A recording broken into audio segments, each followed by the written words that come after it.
She had the ability to bring me to the point of anger by just calling me. Now, that's very important, because at the point of anger, you had zero your power. You've lost authority when you get angry. So in those in the kingdom of darkness, no. Anyone who has the ability to bring to a place of anger has disarmed you. So I had forgotten that at that moment, because I felt anger. I would have remained calm and confident and move on my work. But now, because I felt the pride in me, they are so proud. So I felt like she is challenging me, and I felt angry. So in my mind, I'm like, what can I do?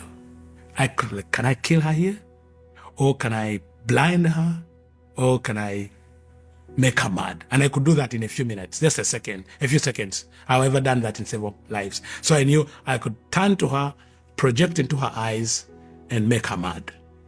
So I said, okay, let me make her mad. She's going to undress, walk naked through campus until I return. So I turned to her to do that in my mind. And then when I looked at her eyes, to project to her eyes, flashes of light, bolts of light were coming from her eyes and were hitting me, pew, like thrice. I said, what have I seen? I look at the guy again. I'm hit. Then I'm saying, what kind of person is this? I've fought many thousands, bishops, pastors. What kind of this? So I look at her another time, and every time that flash hits me, the powers disappear. She hits me, the pad, and she's not saying a word, just looking at me. Then I knew, now it's battle. Now it's battle. Because I had never encountered such kind of power. I never seen. And what kind of girl was this? I just thought it was just a young lady. So I really now had to summon support, project and call witches and wizards in the territory. All those that were serving under me. Right there on the spot, you're communicating to witches and wizards all around, summoning their powers. Summoning their powers to come and help me. So in just a few minutes, 600 of them are around me. She cannot see them, but they are now around me. They are invisible to her. But me, I know I have an army of 600. So what I need to do now is all of the 600 form together and attack her at once. In that 600 forces join into one.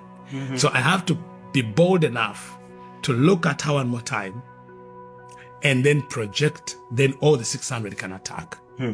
So she's standing there, and the Lord just told her, she told me later, the Lord told her, be still and know that I'm God.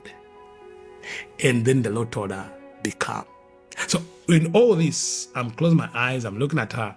She maintains a smile. Wow. It's like the smile that's like saying, I'm in charge. And she's just looking at me. So I look at her, and now I want the 600 to come at her, to attack her. And where she's standing, I'm not seeing her. I'm just seeing a pillar of light connecting into heaven. Wow. In a place. And then I look into the pillar of light. A man, now I know it's Jesus, he's looking at me. Wow. Just look at me. Now, the moment his eyes touched my eyes, I saw the 600 taking off in 600 direction, screaming and running, including Lucifer himself. He was present. I didn't know that time. They were, like I could see, and I'm just saying all these demons from childhood are leaving instantly, just by a look. There's this thing people say that there's a wrestling between Jesus and Satan. It's impossible. Satan and his demons cannot fight when Jesus appears.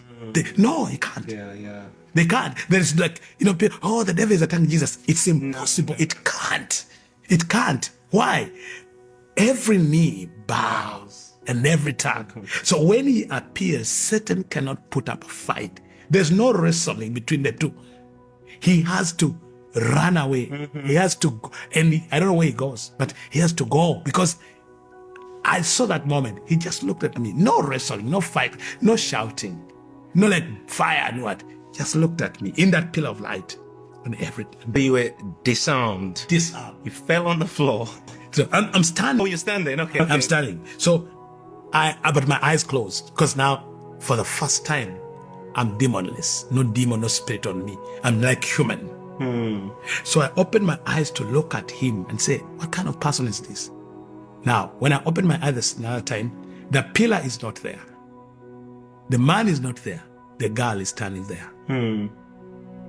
You get what I'm talking about? So, and now I just know I'm disarmed. I'm in fear for the first time in my life because I don't have a spirit. I look at her and then the Lord tells her, go to him. She begins to walk towards me. And every step she takes, it's like an earthquake. I could feel the ground. Like the Lord is causing me to know who she is in the spirit. She's a giant. So she's moving and the ground is shaking, the foundation is shaking. Steps. Then she comes near me and I cannot run away because I've been now arrested. I've been arrested. I can't, my feet are bound. I can't run away. And I'm in fear. I don't know what she's going to do to me. So she looks at me and then she gives me a hug. That was my first hug in life. What? At 24. I had never been hugged. So she hugs me and she says, James, Jesus loves you. And you don't know what that word did to me. I felt like all my faculties were being formed. Like for the first time in life, I cried.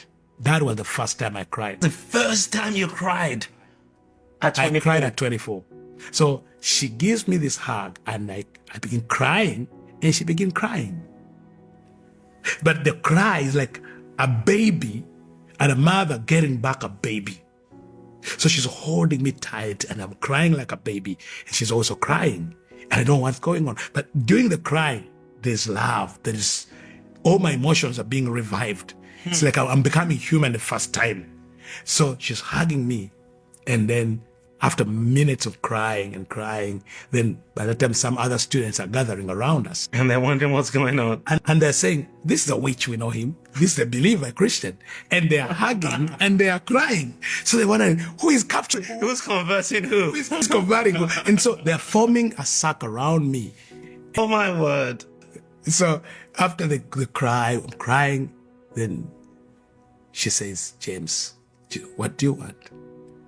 Then I remember I told her, I need Jesus. Then she tells me, talk to him. Tell him. So I said, Jesus, I want to serve you. I don't know why I said that. I want to serve you. So she led me in the prayer of confession.